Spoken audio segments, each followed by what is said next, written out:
This men call quietude and prize as peace. After the finding of her soul and the union of the divine Savitri with it, a major progress has been made by Savitri, human Savitri, in her yoga. Major progress has already been made by Savitri in her yoga. But she has to go still forward. Discovery of the soul, housing the divine Savitri in it, is one part, one important part of the yoga of Savitri.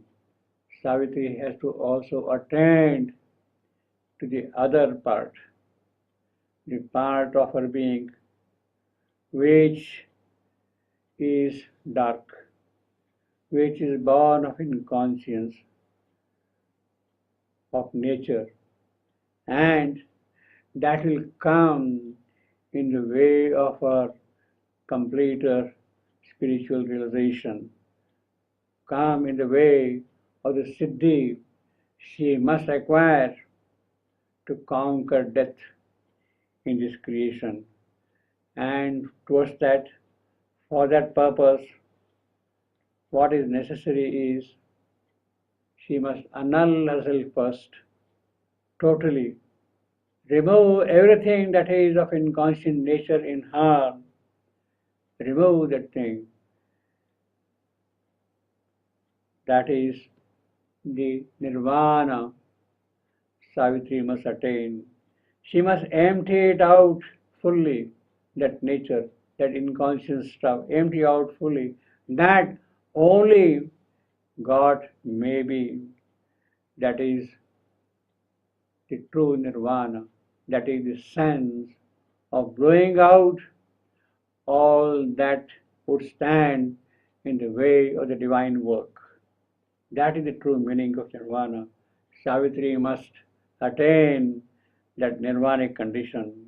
It is towards that Savitri gets the supreme command. She is told now by the divine Shakti herself, divine Savitri herself, that she must ascend to the emptiness of the Supreme. Emptiness of the Supreme, that is what she must attain. She has come down to this struggling world, to the suffering world, and it is here she has to do the work of the Supreme. And if that work has to be got done, she must make room for the Supreme to live in it, to dwell in it. She must consent to be nothing. First, she must be nothing so that the Supreme can come and live in it. She must cast off from her mind all that doubts, all that opposes, all that comes in the way. Step back from name and form, nama and rupa. She must stay back from that, from this objective material world. She must step back from this nature which is governed by inconscience. She must withdraw. She must become arupa. She must become a person without name, anama. First, her yoga proceeds in tracing the birth of thought. She sees where from thought arises. Thought can come from the cosmic field. Thought can spring up from the subtle body itself. Savitri sees both things. Thought leaping down from the sky like an eagle swooping on its prey. Thought can come from the cosmic field. Thought can spring up from the subtle body.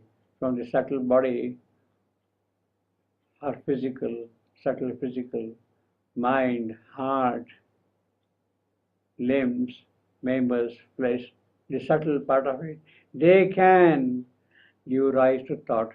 And Savitri sees the origin of these thoughts there. Behind this mortal front, behind this thought, which are coming up from the cosmic field, or rising from the subtle body, behind this mortal front is the greater truth.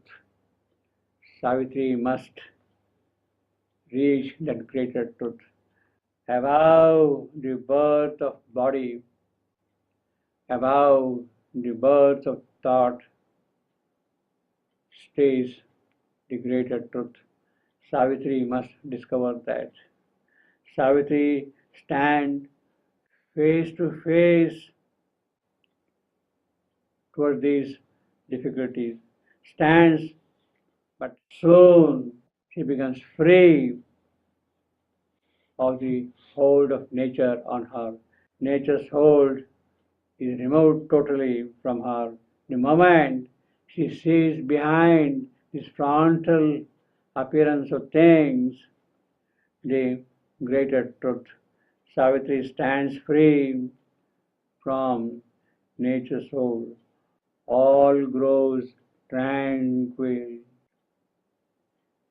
tranquil in her being's space. Mind's factory ceases to function. Her mind becomes a vast empty room, a peaceful landscape without sound.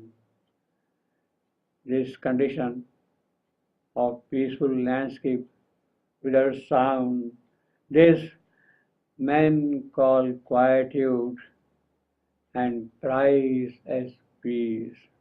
But Savitri has to go deeper yet. Savitri has to go deeper yet.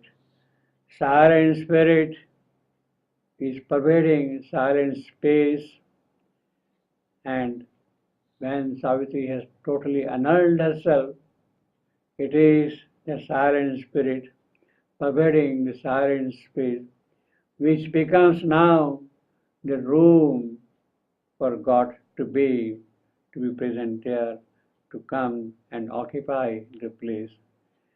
It is in that way Savitri has attained the double siddhi, the siddhi of the soul, the divine soul uniting with her soul, the siddhi of the annulment of all that is inconscient in her, or the inconscient nature, annulment of it, so that that space now becomes a dwelling place for God.